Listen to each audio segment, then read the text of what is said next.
We're playing really hard and we're playing really unselfish. Iyoob wide open, corner three, string music!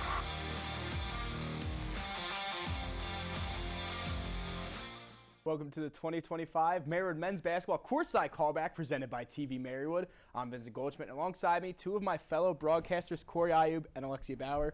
Corey, Alexia, thank you for joining me tonight. Yeah, it's good seeing you, Vinny. Yeah, this is great. It was a phenomenal Marywood men's basketball season. But before we get into the actual team, I want to talk about both of your experiences broadcasting. So, Corey, I know you've been a part of the crew for a couple years now. I want to talk about you expanding your role, diving into play-by-play, really becoming my number 2 broadcaster the second half of the season. So talk about that experience and kind of, last year being a jack of all trades, but really honing in on your craft this year. Yeah, I mean, this year was very fortunate to get some more opportunities doing play-by-play and color. Did even more sideline for a little bit. A season ago, that's all I did really was sideline and some camera, but I really enjoyed it, and that's a dream of mine is to do play-by-play. So to do that with Soren and also do color with you, I mean, it was a great experience. I'm glad that you had a great time. Alexia, this was your first time broadcasting any Marywood sport, and not only was it that, you also playing women's basketball is the amount of time that you would have in between games to have to rush to get ready is a feat in and of itself. So talk about kind of the thought process of wanting to do that and then also how you did that leading up to a game.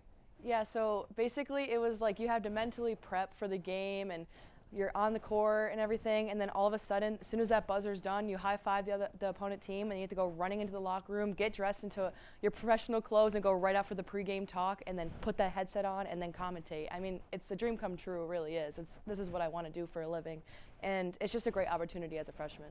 Especially as a freshman, and even just like, whether freshman, senior, whatever the scenario is, having to do that is awesome in and of itself. And I'm glad that, you have 3 more years of broadcasting left, which is awesome. Corey, unfortunately, this was your last year with us. But, I mean, it was a heck of a season that you got to call with us. Yeah, and again, it's just more experience. I mean, I'm looking to make a demo reel of everything that I've done and just really showcase my experience, and even with other sports too. But speaking for basketball, it was just a joy. This was just a dream come true. I'm glad that you got to have that dream with us. But, enough about us. This show isn't about us. This is about the Marywood men's basketball team. And, they came into the season riding hot. They went 14-13 last year. They won their first ever playoff game in program history. Brendan Franco was a first-team conference member, Mason Mendergall second. And those were 2 of the big players coming back to the team. Fortunately for the Pacers team, they only lost 2 players. Yeah, and they also got their first ever victory against Cabrini, and Coach Showers was happy about that. But a lot of great stuff happened last season. It was definitely a really deep team. They only lost a couple of seniors. What they added, though, Coach Showers building up for the future, landing transfer guard Michael Loftin, as well as a handful of freshmen, Ty Chaney being one of the biggest ones to make the adjustment to the collegiate level, and also adding to the coaching staff. And Michael Fodor definitely helped with Coach Showers and Xavier Harris, 2 guys who worked tirelessly to help this team out. Adding that third coach was a huge boost for the team. Yeah, exactly. And I think when you see a lot of those names like Loftin, Coach Showers is probably excited. I mean, to go into that season with the transfer and really, a new set of guys, and really wanted to see what that game plan could do. Leading up into the season, the Pacers team took a route that at least I haven't seen at the collegiate level. They had 4 exhibition games in the Great White North, heading north of the border to Canada. Now, Alexia, from a player standpoint, and from having talked to Coach Showers preseason, how does that trip prepare the players for the season? You're really competing against really tough teams from people that you're not used to playing against, and you're not used to constantly playing with them. And then, especially for the women's, when they had the Nashville trip and everything, really cracking down and playing against these players really prep you for the next moving forward on the season.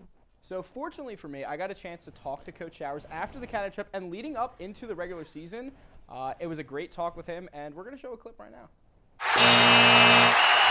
What is the game plan for improving that defensive weakness? Yeah, it's certainly something that we've addressed and have worked on the non-season. We talked about with our guys. It's just multiple efforts, being disciplined, defending for 30 seconds and rebounding. That's something we've really worked on. I think we kind of changed our approach this year and how we're going to defend and kind of the schematics of stuff. So I'm excited to kind of see how it works out. And and sometimes it's just toughness and finishing. And I'm really excited to kind of see if we can. You're right. And we kind of evaluate our guys maybe a little bit different than points per game and stuff like that. It's more per possession, and we definitely have to make a jump in our defensive analytics for sure. We've got to become a better team, and I think if there's a lot of room for improvement there. We can become better, and that's been a huge focus of us in practice, and we do a lot of different things to kind of address it. So we'll see if it happens, but that's the goal. Shortly after that conversation with Coach Showers, the Pacers had their first game. Now, it was an exhibition game. It didn't count against their record, but it did count against Cornell's record. Now, Alexia, from a player standpoint, playing a Division I opponent as a Division III player, how can that get you ready for a season, and just how would it feel? You didn't get to have that experience this year, but if you were to have that experience. Playing against such a tough team like that really prepares you for that season, and it's just you're really working hard to play against that team, and seeing how hard they work, you'll work just as hard for the rest of your season. Unfortunately, the Pacers weren't victorious in that game, but again, it didn't hurt their record. But they did start the season on the road, not a far trip down at the University of Scranton. They did pick up the first win of the season against Bryn Athyn, then ended up losing to the University of Scranton. So big notes for that game. Trevor Seitz went 9 of 18 from 3 across the 2 games, and entering the season, he was 37 three-pointers made away from matching the Pacers' all-time record, and he stayed hot there into their home opener against Penn State Hazleton.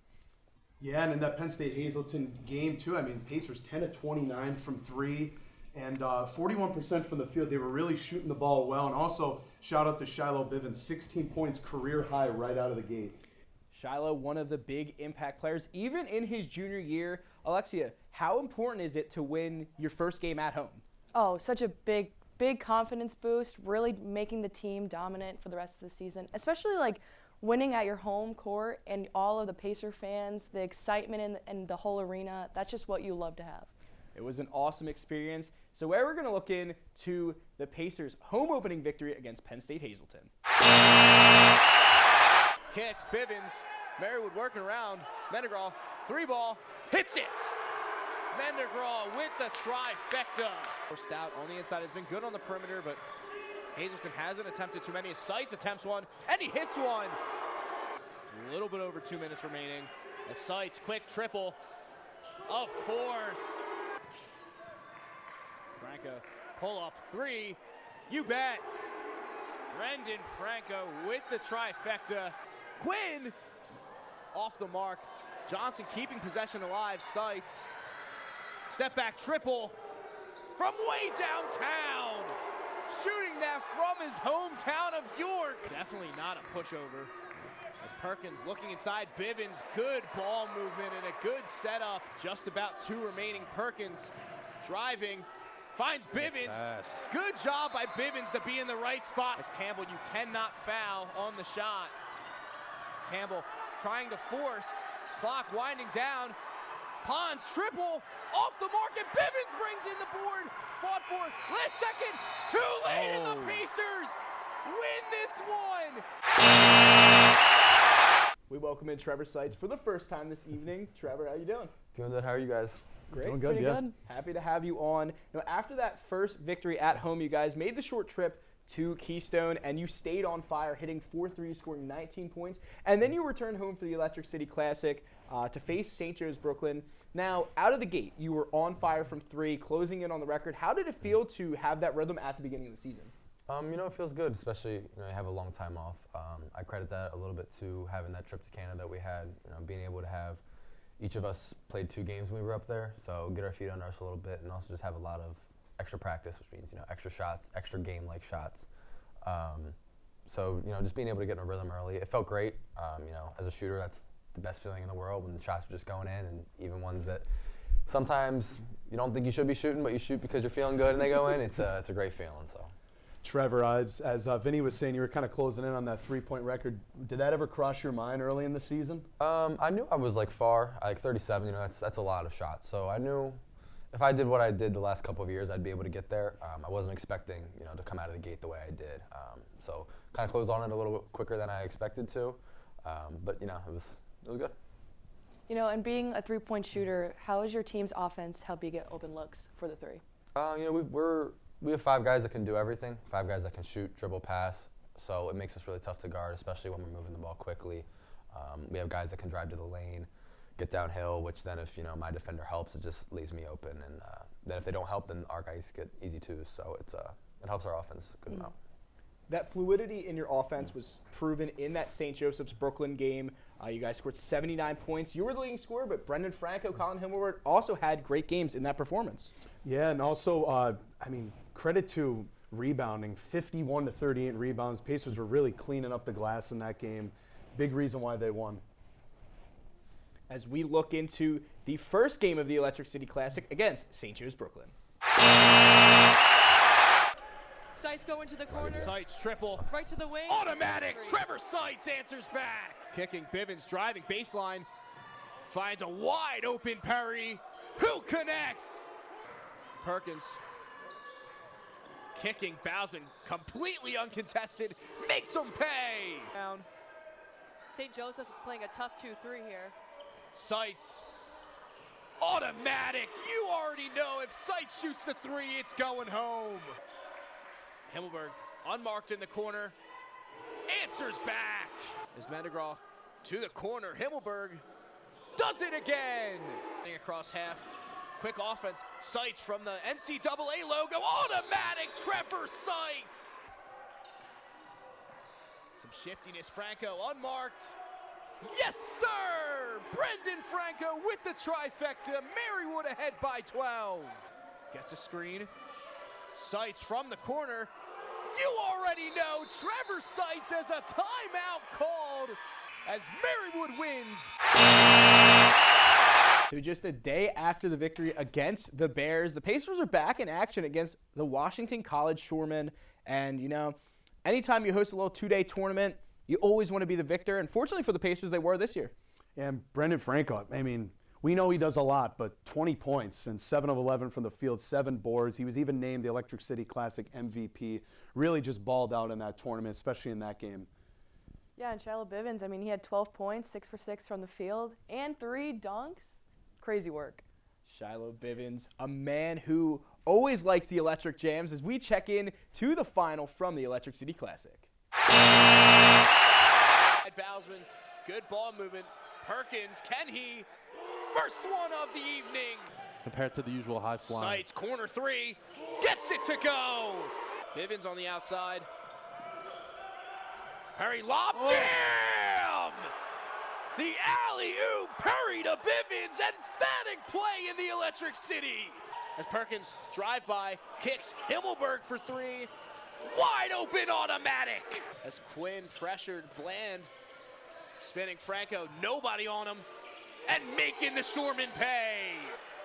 Seitz way downtown, of course, from the hometown, and a timeout called Trevor Seitz.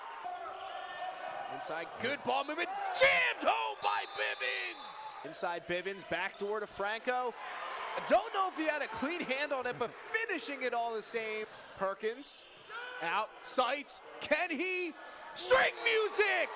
Trevor Seitz takes back the lead for the Pacers. The Pacers win another game in the Electric City Classic.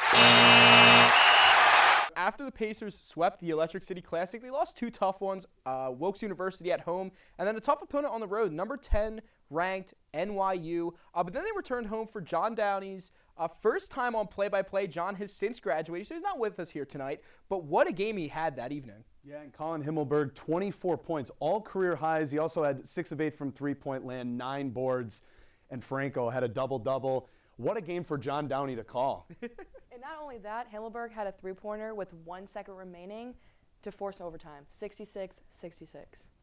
As we look in, is this historic call from John Downey and the overtime victory against Kings.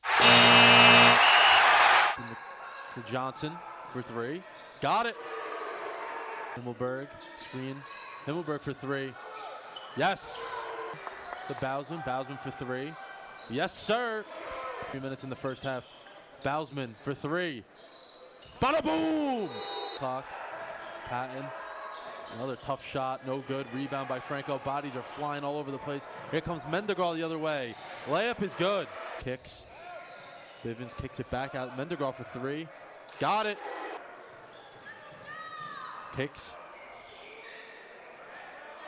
And he gets it. Seitz gets on the board.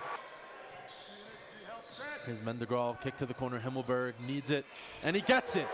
6 seconds to go. They're going to have to put it up soon. Himmelberg for three. Bada boom! Tie game with under 2 seconds to go. What a shot by Himmelberg. 2:25 to go. Pacers down. Himmelberg trying to tie it up. He got it again. Timeout by Coach Showers. Yes. The Monarchs looking for a stop. Bivens! Easy, that's a goaltend. Yes, they counted it. What a win by the Pacers. Some comeback here. I mean, this is one of those games for the ages. You'll never forget this. For the first time tonight, we welcome Michael Loftin. Mike, thank you for joining us. Thank you for having me, Vinny. Of course. Now, after that Kings victory, you guys won a home game against Haverford before a two-day tournament down in York. Unfortunately, you went 0-2, faced a tough team in Stockton and another tough team in Salisbury. But down there, some history was made. Brendan Franco joined the 1,000-point club. Then you guys returned home to face Mount St. Mary. Now, this was your first year as a Pacer. How was it joining a new team? There's a lot of uncertainties joining a new team, so you never know what to expect. But it was kind of quick for me to get into the flow with the team. Obviously, there were the ups and downs, like every new person will have with the team. But we had the Toronto trip earlier in the season, so that helped a lot. A few extra games under my belt. So by the time the season started, I knew the guys good enough. Even though I wasn't here years before, I knew them more than I would have in a regular season, so that helped a lot. Mike, the two-day tournament in York, do those in-season tournaments feel any different than a regular season game? To me, every game's the same. You just want to win every game. That's how I view it. But the tournaments are definitely a lot more tough than a regular game because, especially the second game, the back-to-back, if you lose the first one, and if everyone's not on the same page for day two, then it's going to be a long game. You know, with playing and like knowing your role, seeing the stats, you had a great scoring and rebounding season. How do you feel about like your overall performance from transferring? I think it wasn't too bad. Obviously, I had expectations for myself to do a little better offensively, but I knew not every game it was my job to be our offensive player. We had great players around me like Trevor and Franco, who any night they could get a lot of buckets. So I really picked up on doing the little things, defense, getting steals, getting rebounds. And kind of just being an energy guy for the seniors or the people who I was playing with around me. You know, Mike, in that Mount St. Mary game, you scored 13 points, grabbed 5 boards, and came away with 3 steals, and it was a great way to pick up a final victory with conference play on the horizon. Yeah, in addition to Mike, I mean, Cole Johnson, 15 points, 5 rebounds, and a big second half for the Pacers, too. 56-32, they outscored the Knights, and 48% from the field. Great job by the offense. Especially on top of that field percentage, Marywood had 76 from the free throw, and Mount St. Mary's had 41. And that was a big impact in that game as we look in at the Pacers' final non-conference game of their season. And we know Cole, he doesn't give up on the play. He's going to do whatever he can to get that ball inside. Reed from downtown, his first points of the season. Inside Franco for 2. Nice pass. Electric ball movement by Marywood. Himmelberg, but a much thicker frame as Franco pulls from 3. Bausman to Mendegraw, back to Bausman for 3. Yes, sir! Pacers sending a ton of pressure. Seitz able to get a hand on. Outside Perkins, 3 ball, spins it in! Into Perkins, able to get a flyby from Siren.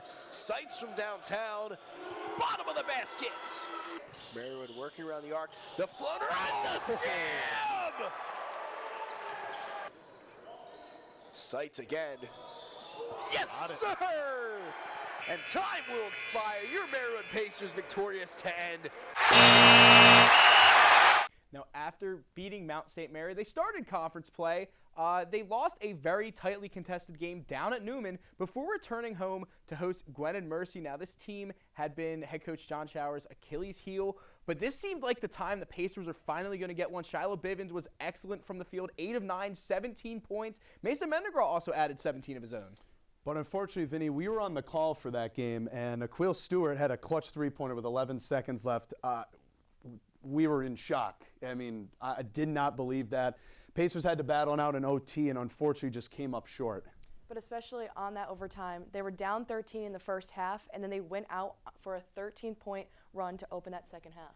It was a great game, and unfortunately just not the result the Pacers wanted, as they fell short to the Griffins. Keaton get both offenses going, and speak of the devil, there's Mendegraw. Mendegraw using the screen perfectly, in some trouble.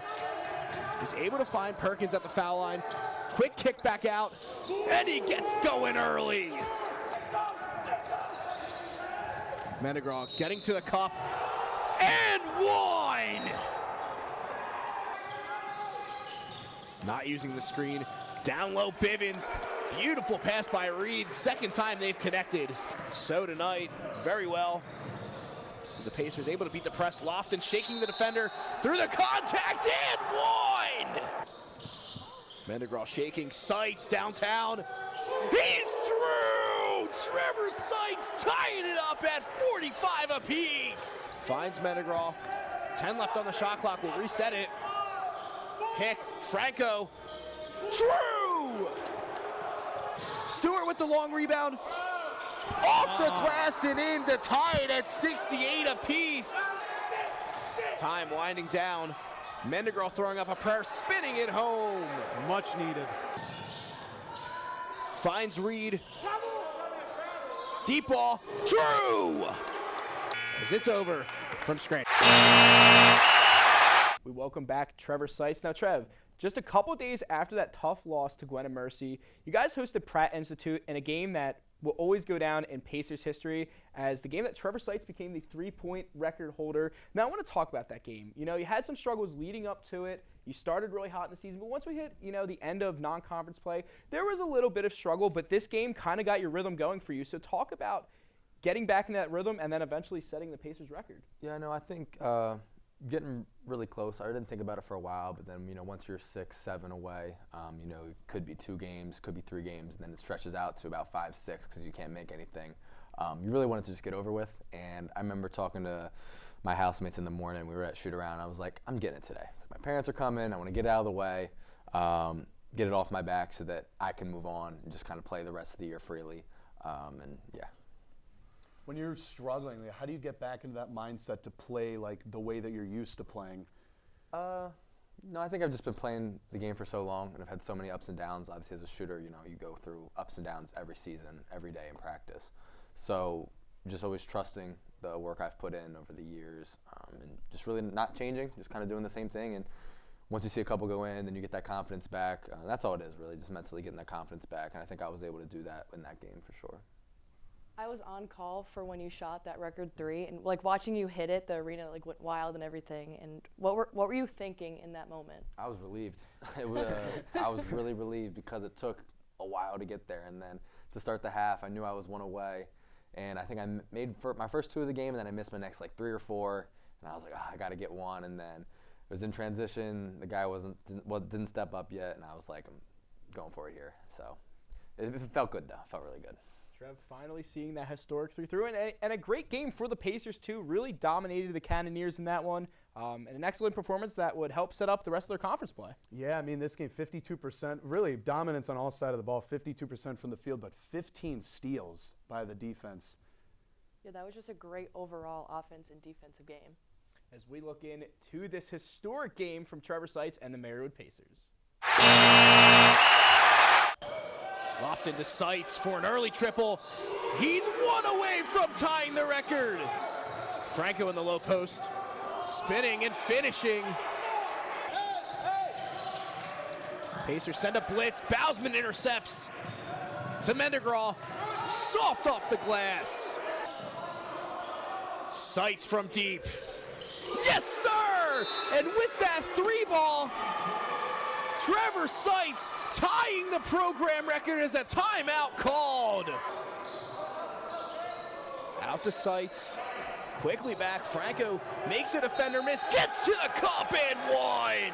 Big screen and pop. Oh, they just missed Seitz. Franco out. Hits. Perkins. Seitz. He does it! Trevor Seitz, the new program record holder for three-pointers made. What a way. Number 4. Pacers working around the arc. Chaco inside to Quinn. Beautifully set up. That pass taken away. In transition, Machaco spins it home. Chance for one more. Niz over from Scranton. Your Marywood Pacers victorious. So after that historic day, we got to throw a hot mic on one of the Pacers. We got to mic up Cole Johnson, and here are just some of the best clips from that day. No, he's an idiot. That John trash though. First of all, Ty, welcome to White. We don't mess around over here, fellas. We guard, defend, rebound. I don't know about that. Oh, come on, what you mean? We're about to score. Oh yeah, no, we gotta get buckets. We get buckets too. Let's go. White on 3. 1, 2, 3.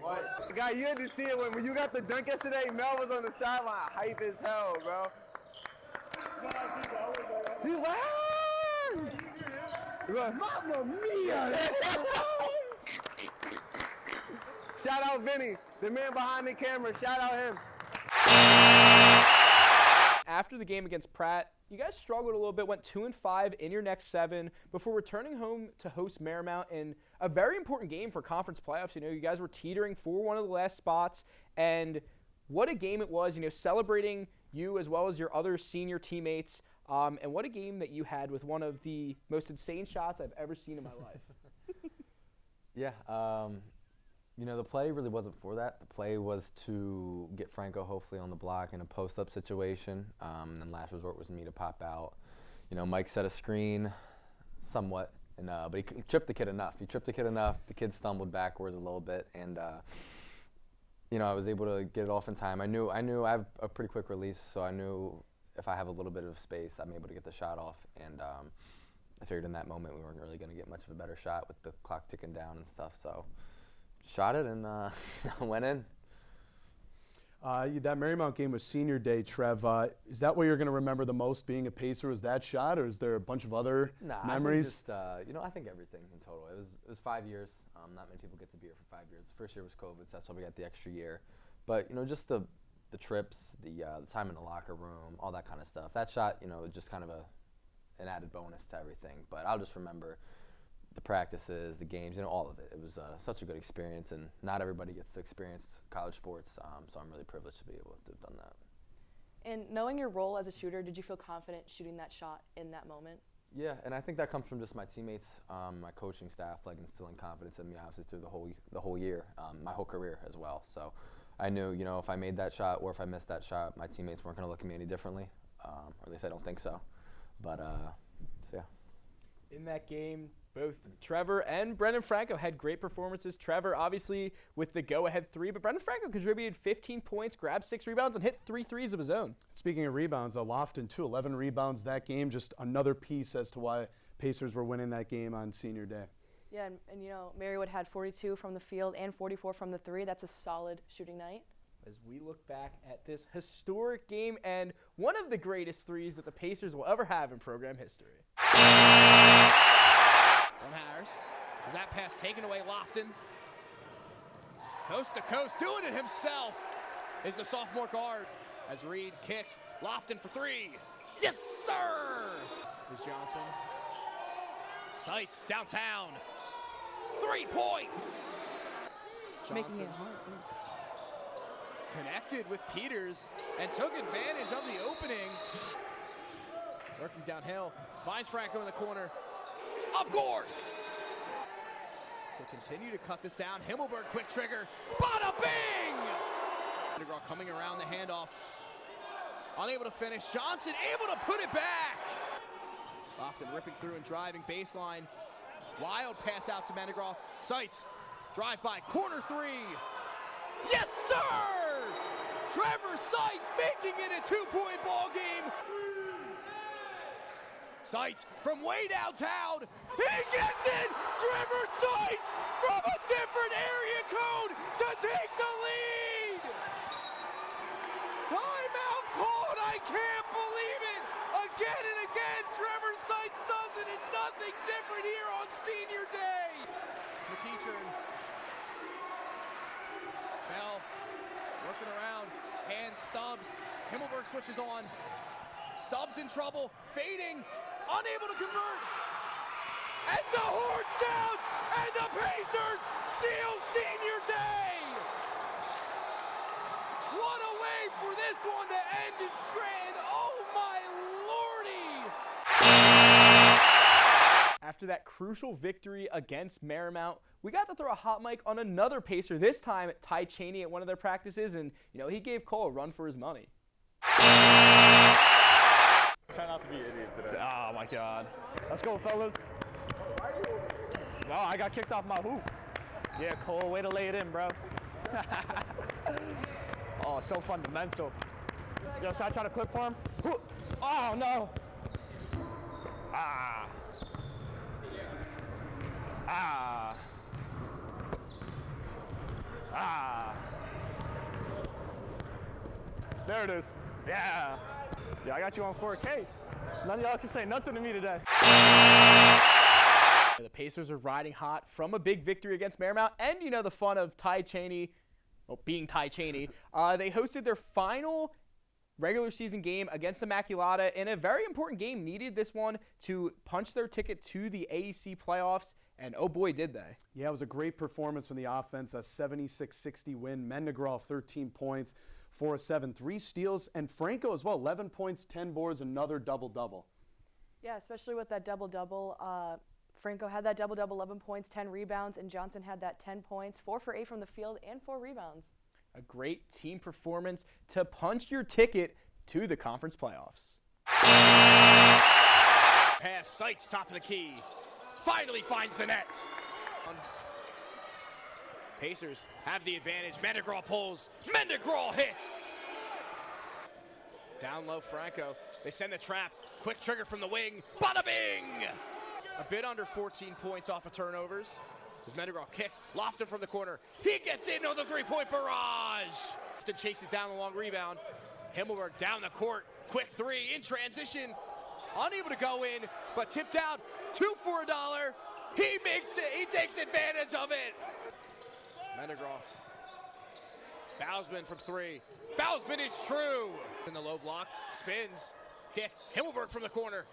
Bada bing! Colin Himmelberg. Bivens slips the screen, the rare 3. He hits it! On a run by any means. As Seitz downhill. Franco from the corner. Bada bing! Johnson sets one.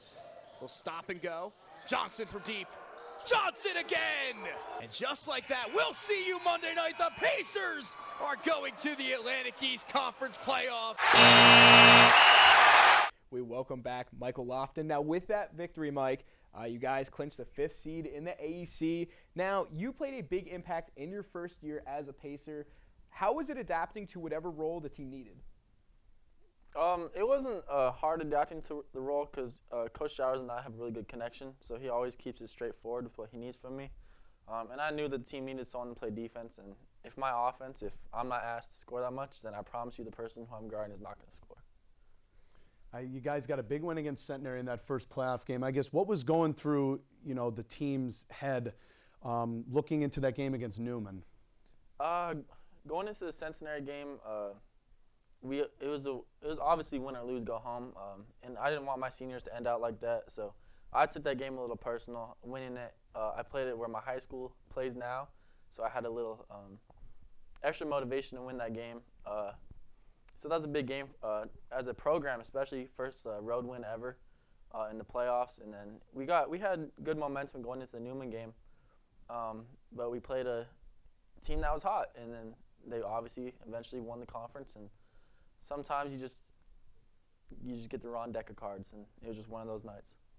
You know, on to the centenary game, you had 6 rebounds and 13 points. How did you execute your role that game? That game, I really didn't. I don't think I forced anything. Everything I shot kind of came to me. I got a decent amount of steals, which that helps my confidence on offense. And then in the second half, we had a moment where, as a team, we had a lock-in. We were about to probably break, and then we had a group of people who we all looked at each other in the eye, and we told each other we're not going to lose today, and we locked in, got the job done, and then got to finish the game against a hostile crowd, which is pretty fun. You know, the duo of Mike and Brendan Franco really carried the Pacers to their second ever playoff victory. And again, on both sides of the ball, they were getting to the charity stripe, 93% from the stripe, and also for the defense, 12 steals. And for the Pacers, they earned its second ever conference playoff victory in program history. Let's look back at that victory. Franco's got it. Long range 3 right away. Nothing but net. Reed, Hezzy, going inside. Pass to the corner. Corner 3-pointer. Bousman. Nothing but net. Austin Bousman. Entire student section pleading for a travel. Won't get it. Loftin, wing 3-pointer. Splash. Mendergraw with the ball. That's a Himmelberg. Top of the key 3. These Pacers are feeling it from beyond the arc. Another 3-point shot good to go. Mendergraw. 3-point shot. Nothing but net. Himmelberg kicks to the corner. Franco, 3-point shot. Gets the lucky bounce after going in and out about 3 or 4 times. Cross-court pass to Loftin. Loftin, 3-point shot. Splash. Corner pass, Loftin, pump fakes. Working inside. Scoop layup. And 1. Franco to the corner. 3-point shot, Perkins. Splash. Final score, 82-66. The Marywood Pacers come out victorious.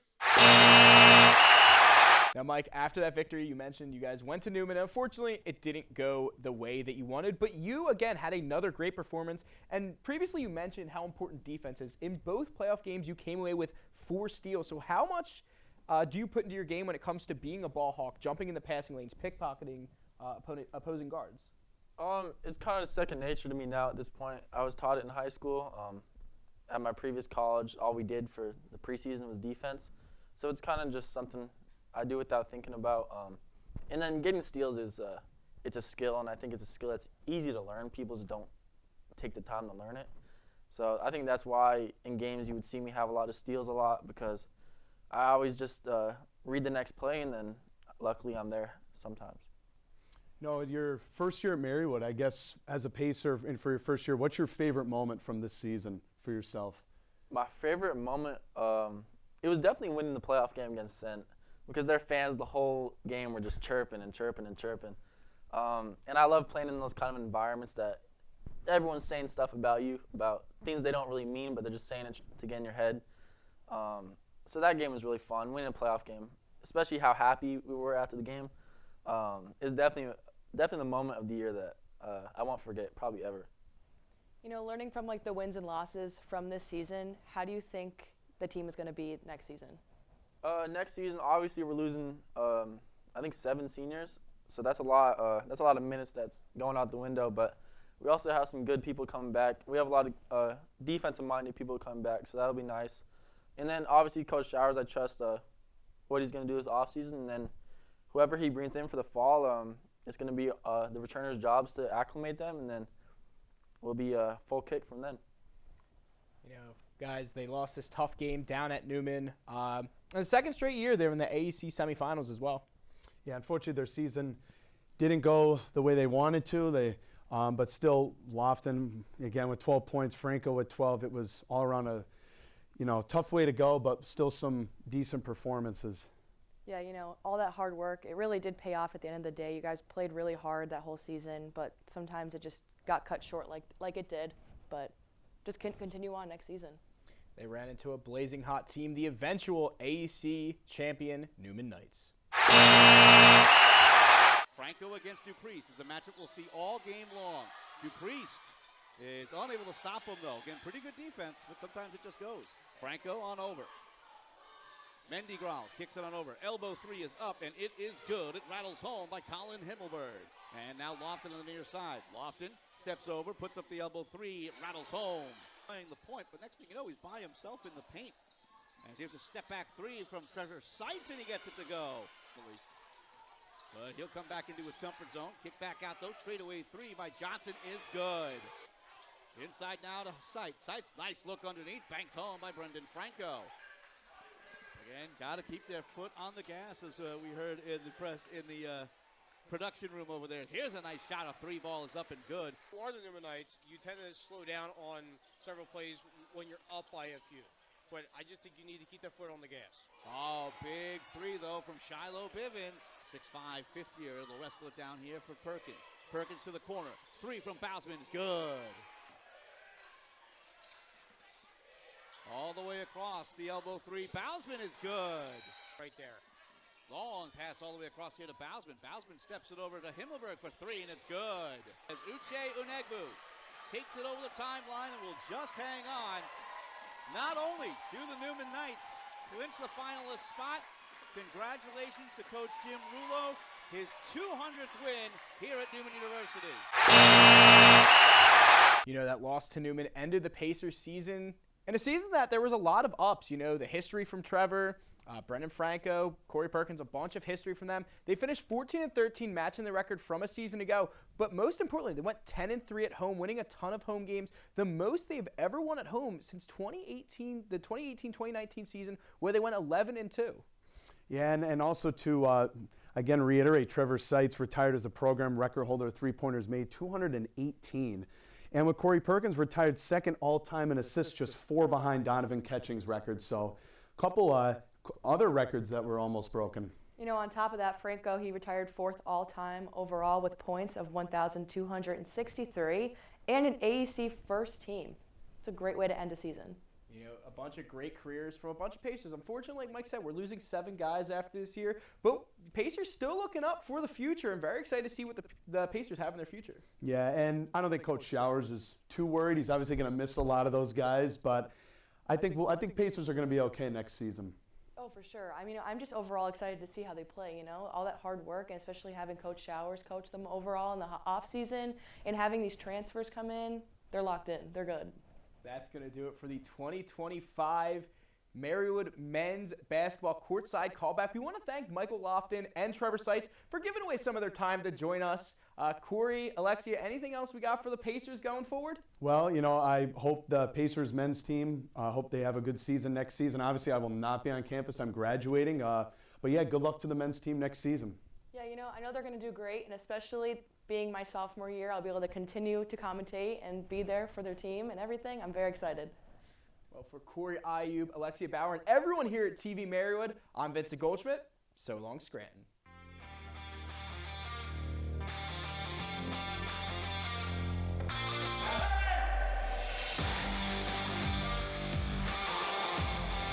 Johnson slams it home!